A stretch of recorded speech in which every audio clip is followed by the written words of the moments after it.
Good evening, everybody. It looks like we are right here on the hour, and we are going to get started. So while we have folks log in, I know sometimes it takes a minute or two to log in.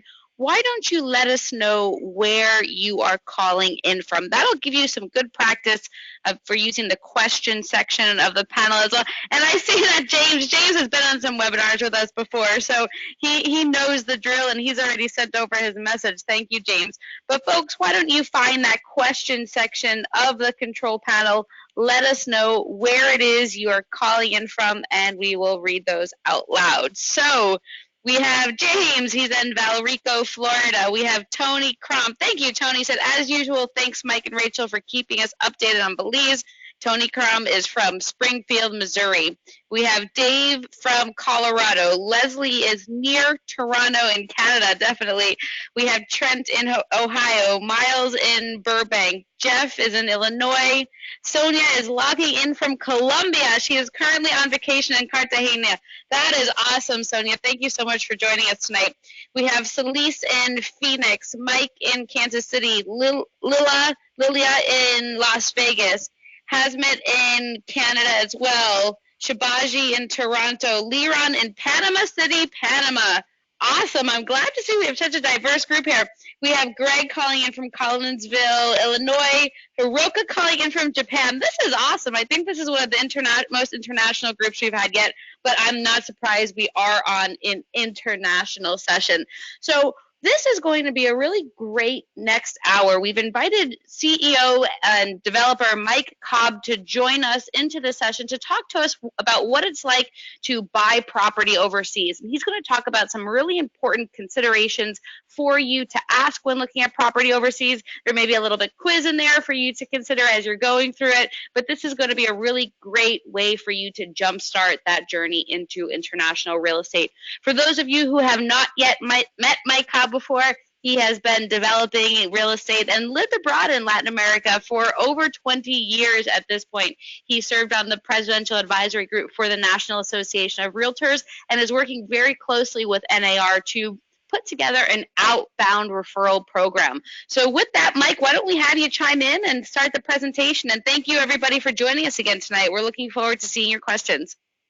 Absolutely. Well, Rachel, thank you for a great introduction, and thank you for putting together an incredible webinar. I think I saw that we had over 260 some folks registered at this point. So I'm just blown away by the number of folks who want to learn more about, owning property overseas, maybe moving overseas, having a vacation property, retiring overseas, whatever it might be. But there's just this incredible interest, and Rachel's right. We're going to move into a little fun quiz here in a minute that kind of gets into the heart of our attitudes about living overseas. But I just want to stay on this slide for a second and just offer this big concept of a world of options.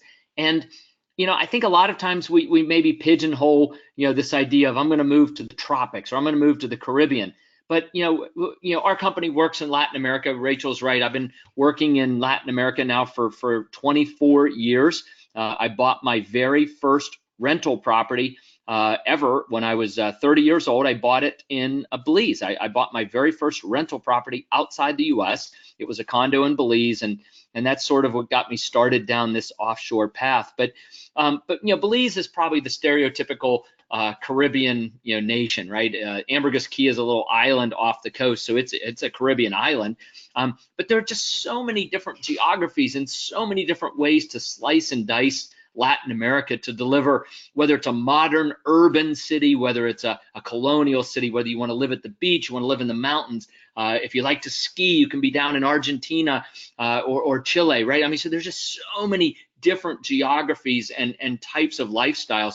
And part of what we're going to do tonight is tease out a little bit on that particular aspect, but also give you the opportunity to dig in a little deeper. We've got this great survey.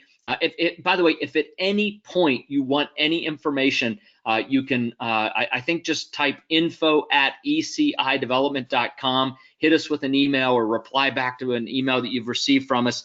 And just maybe just start one. In fact, that's probably not a bad idea. Just start one right now And as we mention things that you'd like to have a little bit more information about, just jot it down, and then at the end of the webinar, shoot that off, and we'll send you some great resources. We are absolutely committed. We have been committed for more than 2 decades to providing great information to people who want to move overseas, because we understand that an educated consumer is our best customer. And so we produce a ton of country handbooks, white papers, consumer resource guides, survey materials, all of these tools to help you figure out what really will work best for you. Because in the end, we want you to end up a happy offshore property owner, so you tell lots more people about it, and some of those folks might end up being an ECI customer. So it really is a world of options. So let's wade into it and see what we have. This is about me, enough about me. Let's keep going. Well, here's more about me. So Rachel, thanks for putting this presentation together. I probably should have flipped through it here before we jumped into it. But anyway, Rachel mentioned that I lived in Central America. That's my wife Carol, my daughter Amanda, me, after we had literally just moved to Nicaragua in 2002. We thought we were moving for what would be just a couple years to get our Grand Pacifica project started there. But after about 3 years, Carol and I went out to dinner one night. We'd had another daughter, Emily, came along, and what we found was we just absolutely loved living in Nicaragua. We had drank the expat Kool-Aid, so to speak, and the quality of life was phenomenal. Our cost of living was actually far less. And we decided as a couple and as a family to stay in Nicaragua a little while longer. And a little while longer was 11 more years. So we ended up living in Managua, Nicaragua, about an hour inland from our Grand Pacifica community on the beach. But we lived in Managua, the capital. We had have our offices there with schools for the girls, activities. They both dance, all that kind of stuff. We stayed 14 years in Nicaragua and really just found it to be an incredible place to call home. And in fact, we're headed back down there as a family. We're going to fly down Christmas Day and stay through Pablo past New Year's to go back and see our friends and spend more time in Nicaragua. We love the country. Here's some pictures of my family. Great fun things to do. The picture on the right is a couple of my girls dancing, Girl Scouts in the middle. Being from the Pittsburgh area, we watch Steeler games and eat buffalo wings and nachos and stuff. I mean, this idea of an expat life is kind of counterintuitive in some ways, because we think, oh, we're going to move to this, developing country. It's going to be, I don't know what we think. I don't know what I thought. I didn't think I would have Girl Scouts, classical ballet training, watching Steeler games, but at the same time headed up into the mountains to a butterfly farm at the end of some horrible rutted dirt road where you get stuck a couple times, but you end up at this beautiful butterfly farm with waterfalls and the cloud forest. And so this incredible mix of things all came together to create a wonderful quality of life experience for the Cobb family. And we're happy being back in the States. We've been back about 3 years. We came back because my oldest daughter was invited to participate in a high school dance program in New York City. And if you have children, you know that there's no way that Mama Bear is going to live in Nicaragua with Baby Bear in New York City. So we headed back, but I think at some point we as a couple anyway, once the girls are out, may head back overseas again. We really love the lifestyle, and so we're going to move into this idea of lifestyle, and then we're going to get into some other things. Number 4, these due diligence questions, so important. This is the idea of becoming an educated consumer, learning how to ask the right questions, which is far more important than the answers. Actually, the answers kind of take care of themselves, but we have to know the right questions to ask. And then we're going to talk about some hot spots around the region that people are buying and why they're hot spots as well. So why are people buying overseas? Well, lots of reasons. I think the quality of life was the reason we ended up staying as long as we did. But a lot of people are looking at it strictly as an investment, and you may be one of those people who's considering this as an investment more than a lifestyle purchase. And this path of progress on the right side, the top right there, path of progress, investment opportunity.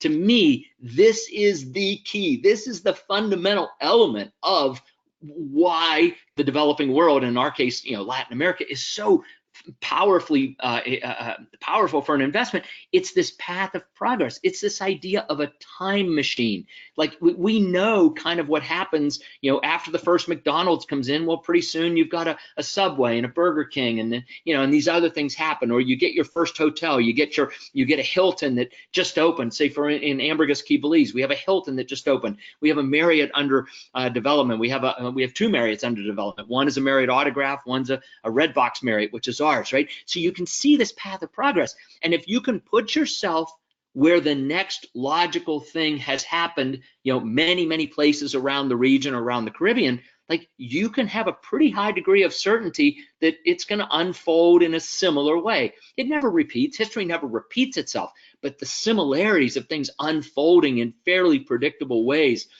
especially when you do macro analysis, is there. And then there's certainly some tax advantages, although those have tended to evaporate over the years. One tax advantage that we always point out is that you can own properties inside an IRA. A U.S. IRA can hold offshore properties. You cannot use them. They have to be 100% investment, so there are some restrictions to them. But if you're thinking about an investment, a lot of people take their IRAs and use some of those funds to make investments overseas, because you're getting this global diversification. Again, the diversification is great, and I think a lot of times we end up thinking, oh, we've got stocks, we own BMW stock and Nestle stock and Deutsche Bank or whatever, so we're diversified. But all of those stocks are held in New York on the New York Stock Exchange probably, so we're still all in one place. So as we get outside the U.S., if we own properties or we own investments that are physically located outside the United States or Canada or our home countries, we're getting real diversification, and that's a powerful element of portfolio theory. Again, this is coming back to quality of life. We just had an incredible quality of life. Things were so inexpensive. The healthcare was great. We really enjoyed a higher quality of life that cost a lot less. So actually, if I don't know how many people still use pen and paper. I do. I'm an old-fashioned guy. I use pen and paper. But we're going to run through a little quiz. You need something to write with. I should have mentioned this before. I'm sorry I did not. We'll just hold for a second here, or just open up that email. And what we're going to do is we're just going to write down some numbers. We're going to write a 1, a 2, or a 3. And we're going to run through 15 questions. And at the end, you can add up your points. We'll get a total number of points. And then later in the webinar, we'll come back and give the scoring. So this is how it works. Basically, here's the question. You can read it. I'll read it out loud as well. And then you're going to give yourself a 1 if the answer is no, a 2 if it's sometimes, or a 3 if it really describes you in a meaningful way. So let me move something out of the way so I can read a little better here. So are you one of the first to try new things, new foods, and new experiences? If the answer is yes, give yourself a 3, a 2, or a 1. If you're not, then it's a 1. So 1, 2, or 3. Are you able to relax, willing to adapt to a slower, easier going pace? Are you able to relax, willing to adapt to a slower, easier going pace? 1, 2, or 3. Are you a self-starter who doesn't wait for someone else to get things done? Are you a self-starter who doesn't wait for someone else to get things done? 1, 2, or 3. Are you willing to learn the basic phrases of a new language? Right? Are you willing to learn a few basic phrases of the new language? Right? Do you make new friends easily? Boy, this is a big one. We're going to circle back to this one later, but do you make new friends easily? You're going to move to a new country. It's important, how we make new friends, and there are great ways to make new friends as well. But do you find yourself, able to do this? Can you make new friends easily? Are you an optimistic, glass half full kind of person? Right? Do you see the glass half full? That's a good one. 1, 2, or 3. Are you financially secure enough that you do not need to work? Pretty important question, especially for retiring, right? Are we financially secure enough that we don't need to work? Are we open to new adventures and new activities? Yeah, do we like new adventures and new activities? Do you have a hobby or interest that you really want to pursue? Again, this one kind of hits for more retirees, right? You've left a job that was, chewing up, 40, 50, 60 hours a week. So do you have a hobby or interest that you really want to pursue? Something to fill those hours. Are you comfortable being a visible minority in a new country? I love this one. You saw the picture of my blondie wife and my tow-headed daughter. Well, I had another tow-headed daughter that came along, and I can assure you we were visible minorities in Nicaragua. And so, are you comfortable being a visible minority? Are you easygoing enough to deal with long lines, delays, and bureaucratic delays? Okay. Can you handle the delays, the bureaucratic lines, the big long lines? How do you do at the DMV? That's a killer, isn't it? Number 12, are you genuinely interested in getting involved in a new community, a club, or an activity? Right? Do you want to get involved with some new activities, join a club, engage in some activities in the community? When you're faced with problems, do you get creative in figuring out how to get things done? Right? I mean, the developing world's pretty good, and you can, they sort of have their Home Depot lookalikes, but a lot of times, you may be somewhere where you can't quite get exactly what you thought you were going to do. So you need to be creative. So are you creative in those scenarios? I like this one. Do you respect different cultures and realize that you're moving to their country? I kind of put a twist on this and would say, I think it's important that we understand that we're a guest in their country, and are we comfortable with that, right? Are we comfortable being a guest in someone else's country? And last, are you healthy enough, both mentally and physically, that you do not need constant medical attention? If you're really, really sick and you need continuous, constant medical care of some significant kind, that probably is going to be an issue. But so are you healthy enough that you don't need that? So there are your questions, 15 questions. Give yourself those 1, 2, or 3. Add up your points. We'll come back and we'll talk about the scoring later. In fact, the quiz that we just took is on page 4 of our Global Property Resource Kit. I was overruled by our marketing department. I come from a Ralph Nader generation. I think probably a lot of folks listening to this webinar remember Ralph Nader, and it was always the Consumer Resource Guide. To me, this will always be the Consumer Resource Guide. This is exactly what that is. It's not a sales document. We've got this quiz that we just went through. We've got other materials, the 15 questions, the due diligence questions coming up later. If you would like a copy of the Consumer Resource Guide, there's the email address, info@ecidevelopment.com. Don't send it yet. Just make a couple notes throughout. If at the end you want 3 or 4 different things we talk about, hit send then. But get a copy of this. If you're on the webinar and you don't have a copy of our consumer guide yet, please get a copy of this. If you're, it's a paradigm shifter more than anything else. It'll help us understand how we need to think when we're buying property overseas. So if you're on this webinar, chances are you're considering it or seriously considering owning property overseas. This will be an invaluable tool for you in that property search.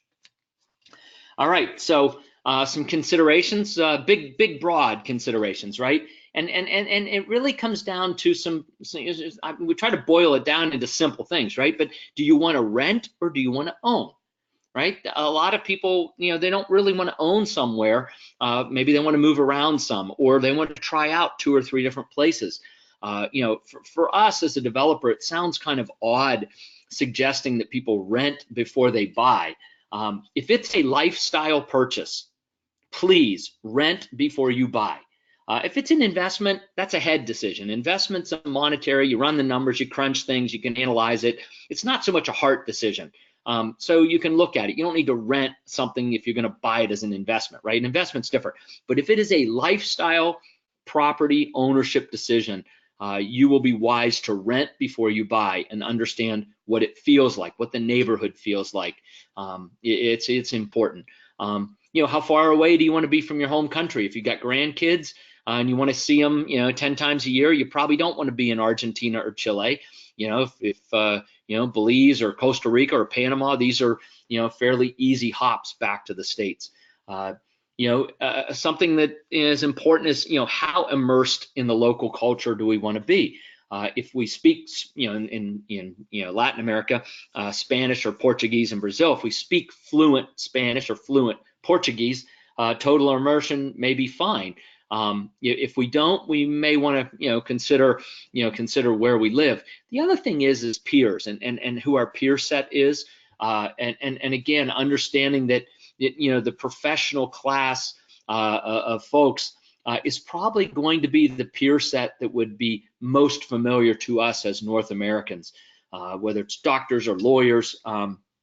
Folks that have traveled some and probably speak a little bit of English, or in many cases great English because they've went to school in the States or whatever, and they have some commonality of experience that can be bonding elements for friendships and building community. And then, are you going to move with kids? Right, that's its own whole separate set of considerations, but a very important one as well.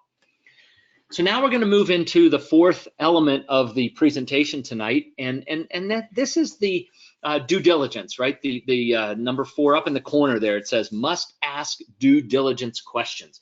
And at the beginning of the presentation, I kind of alluded to this idea of, the answers aren't really so important many times. It's far more important to ask the right questions, because the questions will be revealing of things that might not even be the answers that we were after, but it's this revelation of information that we wouldn't have scratched off any other way. So getting the questions right is so important.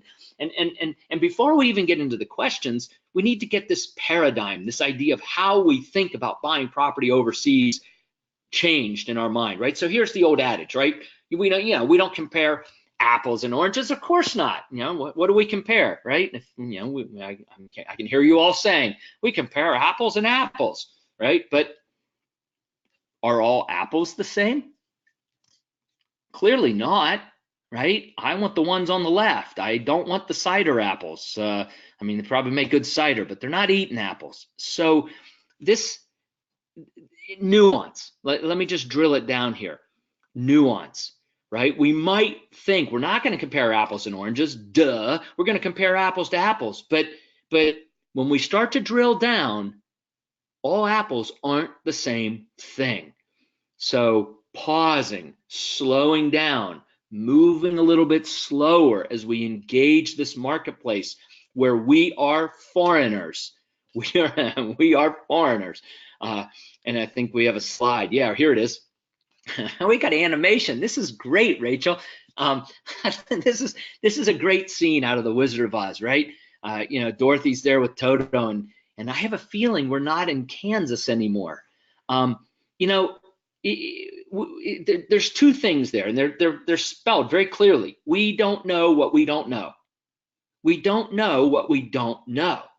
That's one element, right? This is like, we don't know what questions to ask, and I hope we show this to you tonight. We don't know the right questions to ask, but it's also important to forget what we think we know. The assumptions that we bring to the marketplace. If we go to buy a house in the US or in Canada, we can be pretty sure that whatever's said on the paper or whatever the realtor or the person selling the house and is factually correct. I mean, because if it's not, we can come back and we can sue them. We can get our money back or whatever. I mean, we have a lot of recourse in North America for people who are dishonest. But when we go overseas, when we go to the developing world, we are truly entering the land of buyer beware. It's the opposite of what we're used to. We need to change how we think. We can't take things for granted. We can't just assume, right? We bring the assumptions with us, right? We can't assume anything. So we don't know what we don't know, and we need to forget what we think we know. And if we take those two statements and we just simply boil it down into one word, that's humility. It's humility. We're going to walk a little slower. We're going to talk less. We're going to listen more. We're going to ask better questions. We're going to watch body language, right? All of these elements that we might not really think about doing in North America, we need to be doing overseas. And when we have a few margaritas and we fall in love with whatever we're doing and then we're having the best times of our lives, this is the opposite of humility. This is margarita madness. And a lot of folks get it, but hopefully you all can recognize the symptoms of margarita madness now and say, whoa, whoa, whoa, whoa, we're gonna do some due diligence. We're going to, ask really good questions. We're gonna take our time. We're gonna listen more. We're gonna watch body language, and we're not going to assume things. So coming back to this idea of paradigm again, we can never know all the questions to ask, right? I mean, there's always more questions that we could come up with. There's always another angle, so to speak, right? But if we just follow three simple principles, right? If we just hold on to three principles in our mind: buy what you see, own community, and know the developer. Those three principles as guiding principles for due diligence will really come in incredibly handy. They're easy to remember, and they will benefit us incredibly. So we're going to look at a couple examples from each of these. And this actually, believe it or not, this question is one of my absolute favorites. It goes for buy what you see, but it also hits home with we don't know what we don't know, and we need to forget what we think we know. Like, this one kind of wraps up on a lot of things all at the same time. So the question is here, you can read it: is the home or condominium plumbed for hot water in all the bathrooms? Now, coming out of North America, we would all go, duh, of course. I mean, okay. So the next picture I'm going to show you is a beautiful $379,000 condominium in Costa Rica that I toured. It has 3 bedrooms with 3 bathrooms, right? There's a master suite with a beautiful bathroom. There are 2 guest suites that have a bathroom, and there's a half bath out by the door. So it's a 3-bedroom, 3.5 bath, 1,800 square foot, beautiful condo looking at the Pacific Ocean. Check it out. Look at that picture in the upper left corner. That is a beautiful, I mean, $379,000. That's your new condominium.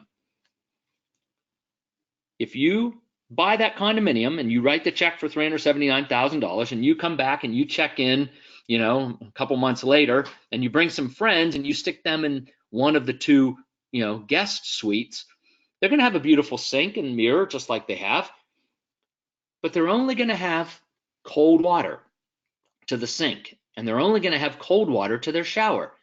If you look at that picture with the pipes, that is underneath that sink. That is a cold water pipe coming out of the wall, being split so that both taps on that beautiful sink on the lower left there have water. If you turn the one on the left, the hot water tap, the water comes out. It's never going to be hot because it's cold water. The one on the right produces water as well, and the shower's cold water. And so, again, we don't know to even think about asking this question, but even if we thought to check, would we know to get down on our hands and knees and look under the sink to see if there was 2 pipes coming out of the wall, one for hot and one for cold? And you know what?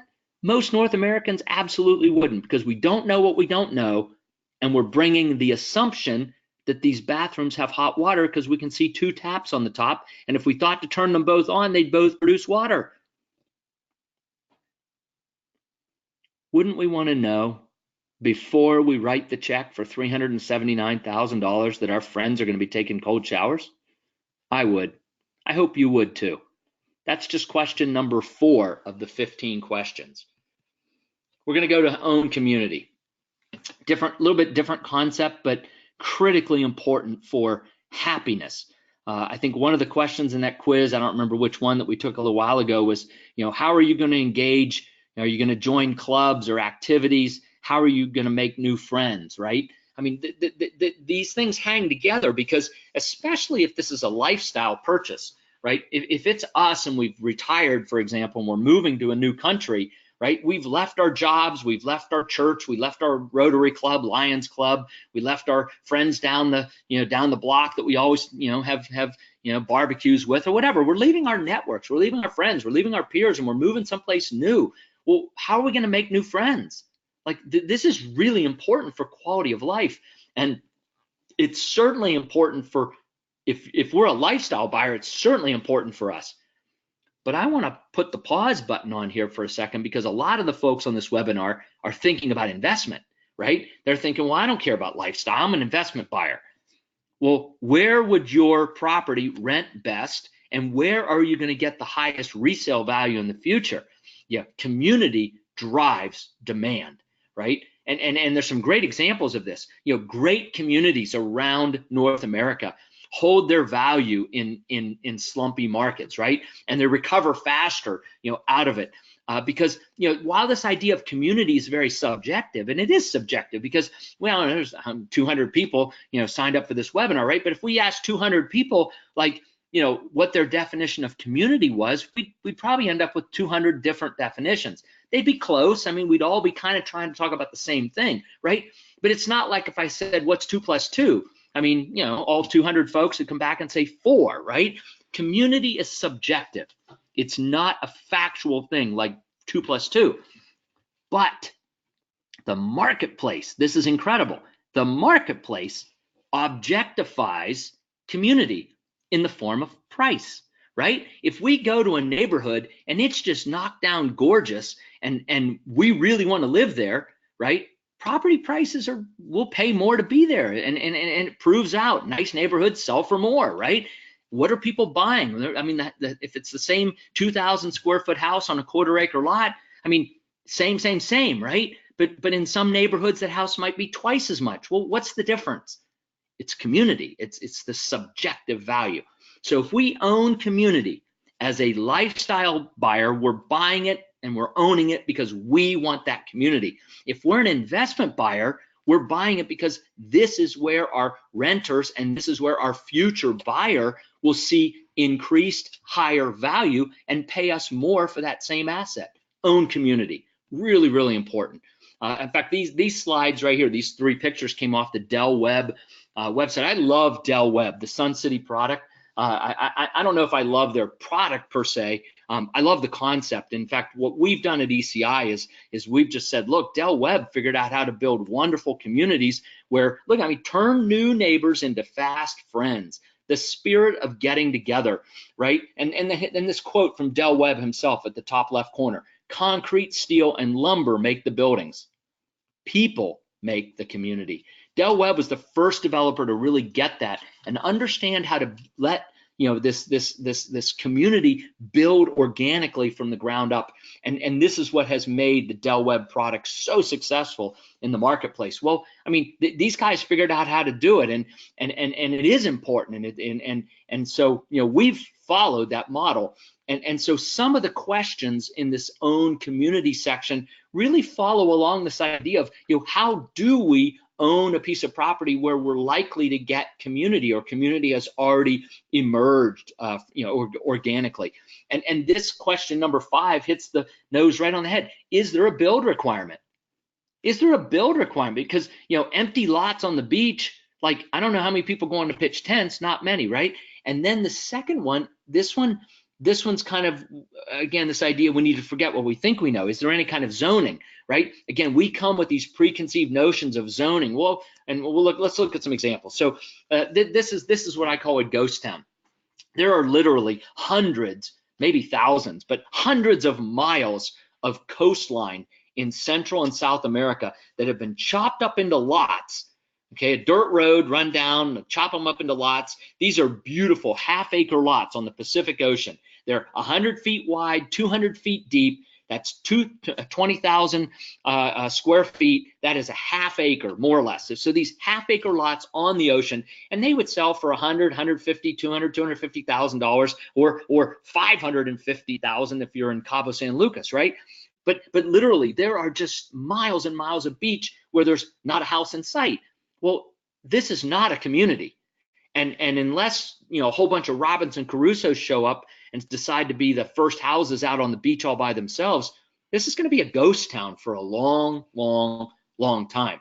So this is something to be watching out for.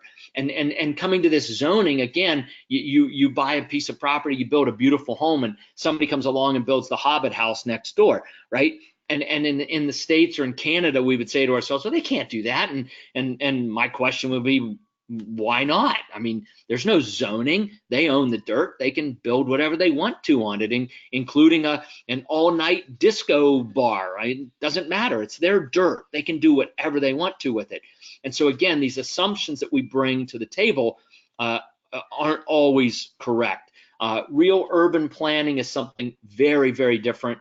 It's not lots on the beach. It's creating neighborhoods. It's creating places where people can gather, and it means having sidewalks and shade, planting trees, and build requirements where people have to build homes so that people are engaged, in front porches. So again, putting people in proximity to one another so that community can happen.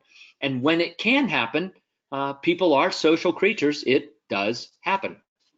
The last of the concepts is know the developer. And again, we want to buy what we see, we want to own community, and then we want to know who the developer is. And this concept is, I'm going to use a different analogy on it. It's like getting married. When we buy property overseas, we should really think about this like we're getting married to the developer. And the reason is that overseas, again, in the States, there are a lot of bonding requirements. There's a lot of protections in place in North America for the buyer, right? But overseas, those protections aren't there. So the relationship we have with the developer is what's going to carry a warranty or problem solving in the future. And most people don't run off. Margarita madness would be like going to Las Vegas and meeting somebody there and on a Friday and getting married on Saturday night. That's margarita madness. And most of us don't do that. We meet somebody, we date for a while, we get engaged, we're engaged for a little while, and then we get married at some point in the future. I mean, that's how we get to know the person we're going to marry. And this same kind of process of getting to know the developer will really pay off huge when we buy property overseas. So, and just some simple questions. Again, now we're to question 15. We've given 3 examples on these principles, but we actually have 15 questions in our consumer guide. But question number 15 has to do with know the developer. Do they have a track record of success? Do they have a business plan? Do they have a competent team, right? Track record's easy to look at, a competent team, but this idea of a business plan, I mean, there are a lot of hobby developers or hobbyist developers. There are people who came to the region for a variety of reasons. They like to surf, they like to dive, they like to fish, they just want to lay on the beach. But after 6 months, they're bored and they decide to buy a piece of dirt and build some condos or build a development or whatever it is. And you know what? Nothing wrong with that. But we as the buyer and the consumer, we should understand, again, who we're getting involved with. Is it, do they have a business plan? Have they thought about how they're going to get from point A to point B? And if they have a business plan, do they actually have a team of people around them that can execute a business plan? Again, going a little slower, asking questions, looking at body language, just doing some analysis, right? A team of people, the team. We have a great team. There are many companies out there with a great team of people. Just make sure that there's a team in place to execute on whatever that business plan says that it should be. These are some areas around the world. Again, we work in Latin America, but we put this slide up because, you know, Latin America is not right for everyone. I mean, there are lots of folks that want to be in Asia or Europe, and so these hotspots around the world are hotspots for a lot of reasons, but typically they are areas where there's tremendous value in the acquisition of the asset, and then, you know, a lower cost of living, a higher quality of life, and maybe the one place that might not always hold true is France, but there are many beautiful places in France outside of the major metropolitan areas that do qualify under those same kinds of terms. So lots of hotspots around the world.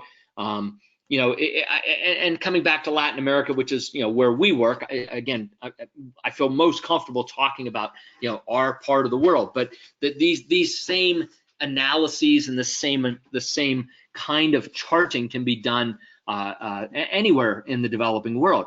And this is the idea of the time machine on paper, right? You've got a country like Nicaragua down at the bottom, not very popular. You've got a place like the Pacific coast of Costa Rica, very popular. You've got JW Marriott, you've got Four Seasons hotels, you've got the pinnacle of tourism in the Pacific side of Costa Rica, lots of people vacationing, taking their honeymoons. Nicaragua, no branded hotels on the ocean, very few North Americans taking their honeymoons.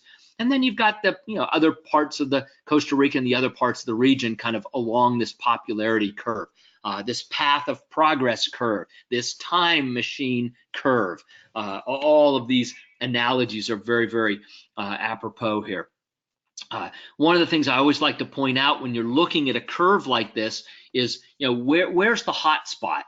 You know, where are you seeing increased popularity, but you're not seeing, you know, the price points, you know, pushed way up yet? And in this case, Argentina, Belize, the highlands of Costa Rica, kind of all three sit right in this sweet spot of the curve. We happen to work in Belize, so we're going to talk a little bit about Belize. But in terms of, you know, this popularity, the country of Belize airlift more than doubled. Airlift more than doubled in the last 3.5 years. Inventory went up by 17%. So you had a doubling of airlift and an increase of room availability of 17%. Supply-demand imbalance. This is a real driving factor for why Belize truly is in the sweet spot of the curve. And coming to this time machine analogy, if you could get on a time machine and go to Key West 20 years ago, you know, run around and buy a couple pieces of property, chances are if you could jump back on that time machine and come back to, you know, 2019, you'd come back a heck of a lot wealthier. You know, Ambergris Key Belize really is Key West 25 years ago. It's a time machine, a real life time machine for folks looking for investment, or if you're looking for lifestyle, incredible value and affordability for a very similar climate and feel for what we didn't buy in Key West 20 years ago. By the way, if anyone listening tonight did buy something in Key West 20 years ago, put that in a question thing and let us know you did. I'd like to hear about that.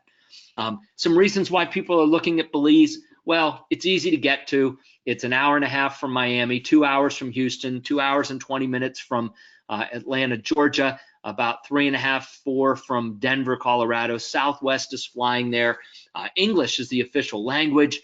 They have strong banking laws, strong property laws. It really, for a lot of reasons, as a British Commonwealth country, same as Canada, same as the British Virgin Islands, the Turks and Caicos, the Cayman Islands, for all of the same reasons that these countries have done so well in the Caribbean, Belize is following that path. This tourism going up like crazy, airlift driving a big chunk of it. The cruise ship These are overnight, but the cruise ships are coming in 3, 4, 5 a day in high season, bringing 3,000, 4,000 people to the country every day, experiencing what this country is, and they come back later and stay. And again, coming back to this idea of not all apples are the same, right? This idea of thin slicing, this idea of nuance is so important here. That you've got the country of Belize, you can see in the upper right corner. It's kind of like Connecticut if you stood it up on its end, right? It's about 180 miles north to south, about 60, 70 miles wide. But 70% of all the tourism revenue comes from this tiny little island off the coast, right?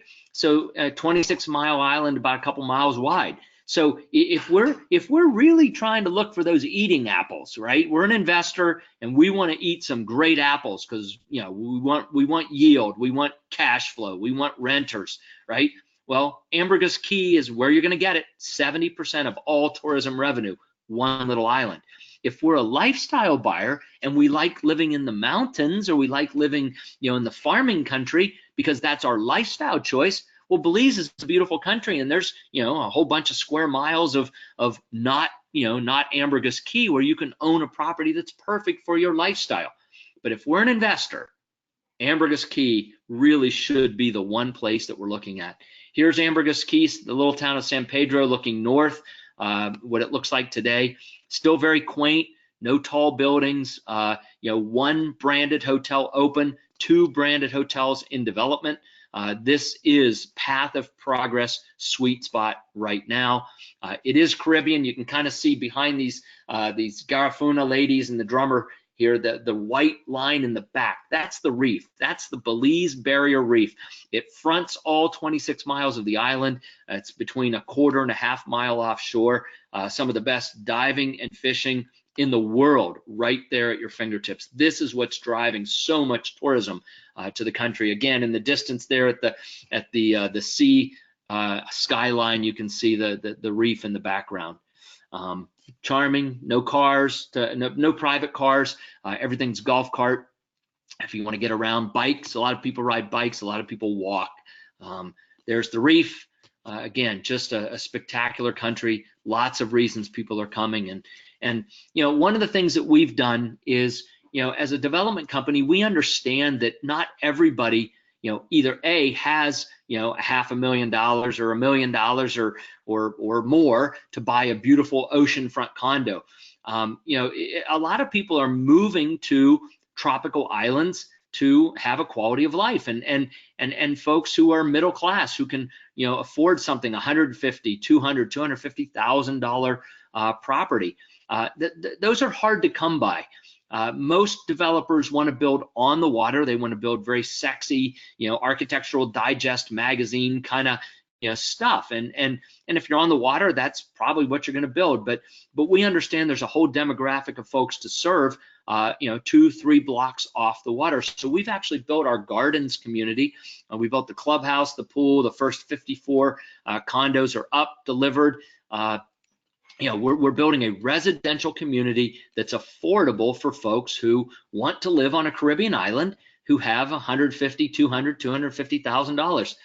And you can see, again, a small unit under 150, but furniture, closing costs, you're getting up to about maybe 150, 155, something like that. So, 1 bedroom puts you in around 200, and a deluxe 2-bedroom, unit at about 3.25 when you're done with furniture and closing costs. So it really is. We've made it affordable for folks to live on a Caribbean island.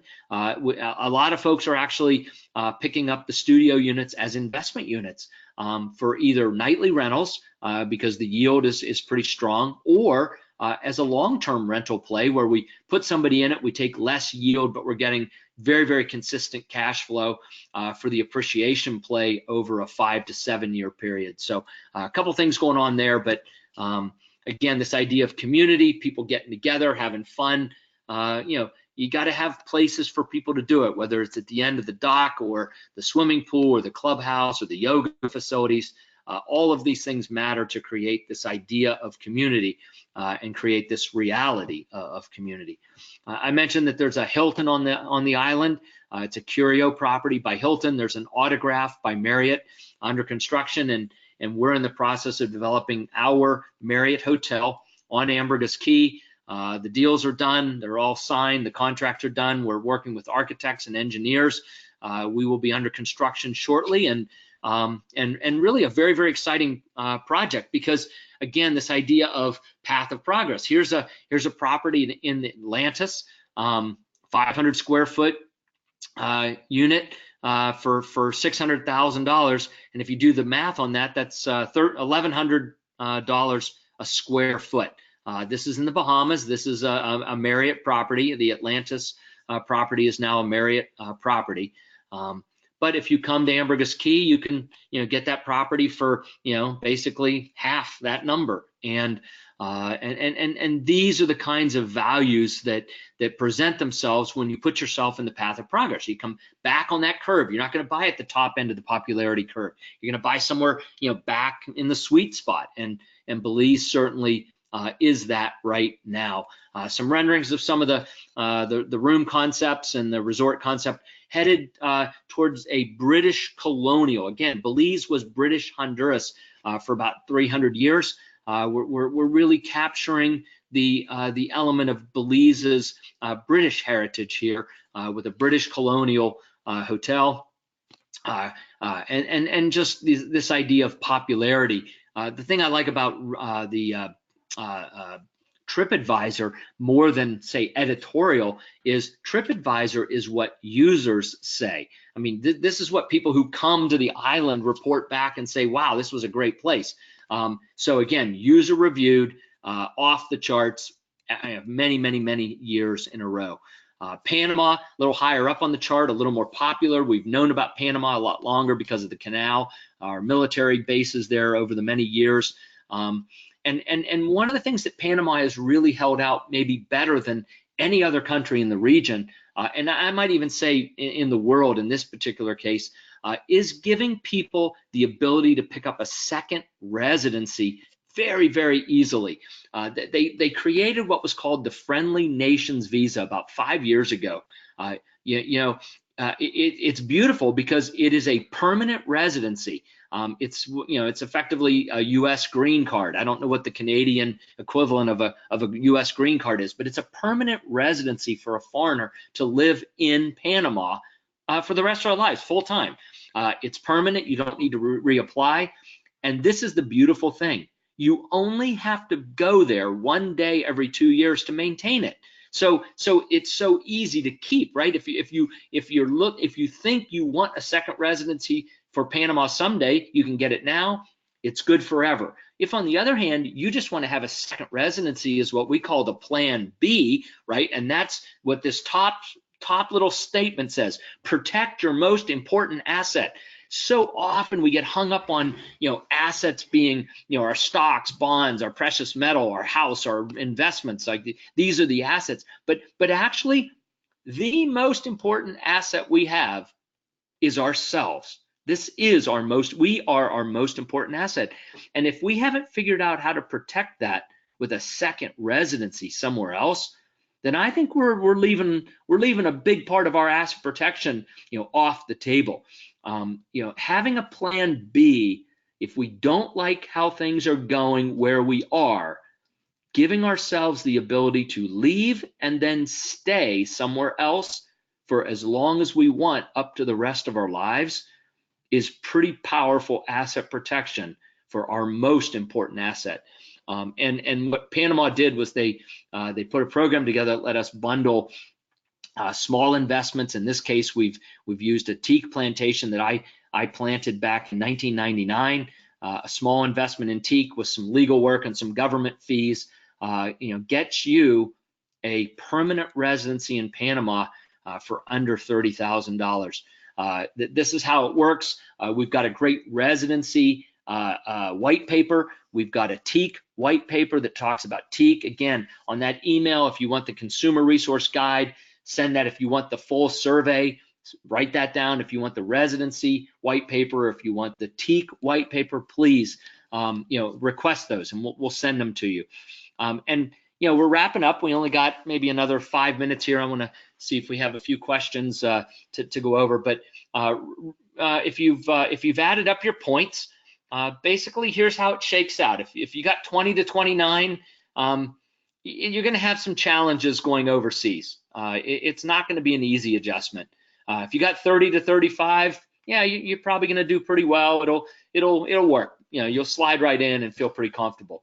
If you got 36 or more, what are you waiting for, right? You're gonna move to a new country. You're gonna live in that new country. It's going to be an easy transition for you. So by the way, this 15-question quiz is in our consumer resource guide. We've got a 100-question quiz survey self-analysis tool that if you are thinking about moving overseas, really helps you drill into a lot more of the what I would call quality of life questions. Do you want to live in a city? Do you want to live in a modern city? Do you want to live in a colonial city? Do you want to live at the beach? Well, if you want to live in the Pacific Ocean with big waves, do you want to live in the Atlantic Ocean? Do you want to live in the Caribbean? I mean, all these kinds of questions. How close to an English-speaking church would you like to live? I mean, little questions like that have big impact, in terms of our quality of life. So that's the, what I would call the overseas survey as opposed to this quiz. So if you want a copy of that, we'll send you a link. Please, please, please remember to request the consumer resource guide. Let us put this in your hands. We've got the full 15 questions. We've got a checklist that you can photocopy, carry with you when you go to look at property overseas. That will just help remind you of the right questions to ask when you're standing there about to get margarita madness, because you will, and it's hard not to get margarita madness. You're standing on a beautiful balcony, they're feeding you a pina colada, and you're falling in love with what you're seeing, and if that checklist is in your pocket, you can pull it out and come back to the questions that are going to really matter when the pina coladas are gone. So please get a copy of this, and we'd love to provide it for you.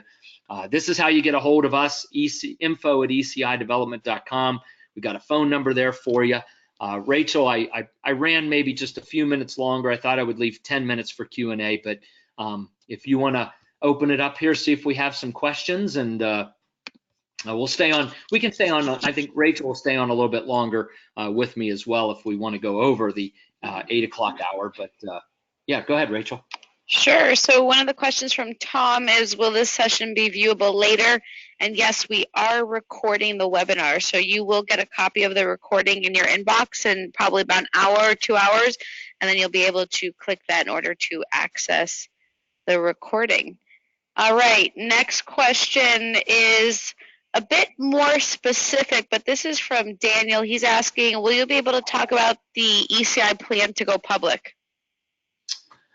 Yeah. I mean, very generally, I can. One of the things that we have to be a little bit careful about is, we can only offer stock in our company to accredited investors. And so, if the general answer I'm about to give you, it leaves something to be desired for you personally, and you are accredited, we'll send you a little questionnaire. You can fill that out. We'll be able to provide more information. But yeah, ultimately, we do want to take the company public. We understand that taking the company public is going to do a couple things. It's going to give us access to institutional money, which will help us expand our business more rapidly, provide more locations and more types of product to the marketplace, including things like continuing care, assisted living facilities. There are a lot of emerging markets that we want to access because it's a need in the marketplace that needs to be served. We're seeing some of it in Mexico now, which is great. I mean, Mexico's the trailblazer on a lot of these concepts, and so just like we look to Del Webb in the States for ideas about how to create community, we look to Mexico and say, well, what's happening in Mexico now? because they're the front line of path of progress for many of the concepts that end up coming to Belize, Costa Rica, Panama, and the rest of Central and South America. So we want to take the company public because it's going to give us additional funding through, I hate to say cheaper money, but institutional money that will be less expensive money to be able to grow faster, provide more types of products and services to the client base that's coming. As more and more boomers, there's 11,500 boomers a day retiring every day. And as they come to these new locations, and they leave their homes, their friends, their family, their churches, their Rotary Club, whatever it is, and they make a whole new set of friends, as they start to, wear down, get a little infirmed, at whatever age that is, chances are they're not going to want to move back to the States and rebuild community, in their, 80s and 90s. In fact, at our Grand Pacifica community last month, I was very touched and honored to be a part of our first celebration of life and a spreading of ashes for one of our residents in the Pacific Ocean. And so, it was the first of what I think will be many folks who choose to, see life through its end in one of our communities, and our ability to serve that need more effectively for folks that need higher levels of care is going to be important. So that's a big reason to take the company public, is that access to those institutional funds, but also to be able to get the word out in a bigger, broader marketplace. Again, having a public forum, will theoretically, anyway, we'll see, but get us showcased in more bigger, broader media outlets. We'll be able to do more public advertising of who we are, what we do, and all of those things should generate more business for the company as well. So yes, it's something that we want to do. We're pursuing. Right now, I've got to say that, to use a baseball analogy, we're out in center field. We got our eye on this fly ball coming in called the Belize Marriott. It's got everybody's attention. We're gonna catch that ball. We're gonna throw it home, and then the next big fly ball coming our way is going to be the taking the company public. So good question. I know I answered it pretty generally, but if you want more information, just send us a specific note and we'll get you a questionnaire and be able to talk very detailed with you about that specifically. Great. Next question I'm seeing is from Samuel, and he asks, what is the residency like for Belize? Rachel, why don't you tackle that one, please? Sure. So there are two primary residencies in Belize. The first one is the QRP, which is the Qualified Retired Persons Program. It is for folks who are 45 years or older. And when you come in under the QRP program, you are saying that you're not going to work, you're going to enjoy retirement in Belize. And some of the benefits are that you're able to bring a container load of items in duty free. And you can also bring a vehicle in, whether it's a plane or golf cart, car. But you're able to bring that in duty free as well. The other residency is just a component of time. So you have to spend a year in the country.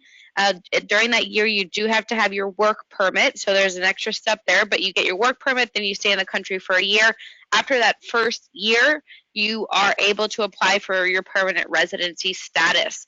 Now, once you get that permanent residency, you don't need to apply for another work permit again. You are able to get to be working once you are a resident. But you do have those two choices. Now, if you're just planning to come and go, or if you're planning to be a snowbird and spend 2, 3, 4, 5 months in Belize, what you're able to do is renew your tourist visa. Everybody who enters the country gets 30 days in country as a tourist on your visa. And what you can always do is extend that at the immigration office. We have one here on Ambergris Key, but you can just simply extend that for another 30 days. It costs about $25 US. So there are a few different options there. I've heard they are looking at starting a residency by investment. That hasn't been finalized yet, or nothing that I've seen at this point. But we will certainly keep everybody posted as other residency programs become available. But if you're not sure where you want to go yet, Mike touched on a really great point earlier with the Panama program. Panama is so easy to get your residency there. There's only the requirement of visiting one day every 2 years once you get your permanent residency in order to maintain it, which is minimal. A lot of places do require that you spend at least 6 months out of the year there. so that you become a tax-paying resident. But a lot of great options. Panama is definitely the best if you're not sure where you want to go yet. But if you have your mindset on Belize, Samuel, then you can come in under the QRP, or you can come in under the permanent residency. All right, another question I'm seeing here is, this is from Don. He has two questions. And this is about Belize specifically, I'm guessing, what's the prospect with a 1 meter sea rise, 2 meter, and then do you have any other larger units? Sure. I think the sea level's rising. It seems like it's happening. I don't know the exact data. Obviously, anything in the future is subject to change. It could be worse. It could be not as bad, right? I mean, it's the future. We don't know. But I think the reality is that it's going to happen. It is happening, and it's probably going to happen if trends continue the way they are. Our specific property is, Rachel, 8 feet above grade, 10 feet above grade, which is 2.5, 3 feet above sea level. I forget. I mean, like our first floor, like our lobby floor is, I think, 9.5, 10 feet above sea level, current sea level. 10. 10, right? So, we're anticipating, we're anticipating some rise in sea level. But, at the end of the day, if it happens slow enough, I mean, much of Holland's below sea level, right? I mean, so like there will be mitigating factors that will probably come into play, especially on a tiny little island like Ambergris Key. Again, 70% of all tourism revenue for the entire country of Belize comes on this little island, and in fact, it's 26 miles long, but probably 90% of the tourism on Ambergris Key happens on about 5 miles or 6 miles of that island, not 26 miles of it. So, I mean, I think there's going to be continuing mitigating factors that will allow this particular hub of economic activity to continue. Larger units, yeah, we've got studios, 1 bedrooms, 2 bedrooms, all the way up to a presidential suite that's a 3 bedroom with a butler's kitchen. I mean, this is a spectacular arrangement of different types of residences in this Marriott property. So yeah, please, if you'd like more specifics on different unit types, sizes, styles, hit Rachel with a little note on that, and she'll send you some information, go over some floor plans with you. All right, fantastic. I'm not seeing any other questions come through at this point, but if you do have anything else that pops into mind, whether generally about looking at property overseas or maybe a little bit more specifically about the specific properties, feel free to reach out. You have our contact information there, info@ecidevelopment.com, or I know many of you have received a few emails from us. You can just simply reply to one of the email threads that we currently have going.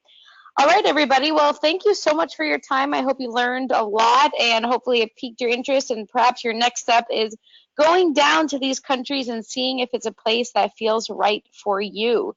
So thank you, Mike. Any last or parting words on your end? No, Rachel, thanks for pulling this together, and for all the folks who joined us this evening. Thank you guys very much, and look forward to seeing you down south one of these days. Fantastic. Have a great evening, everyone. Thank you again.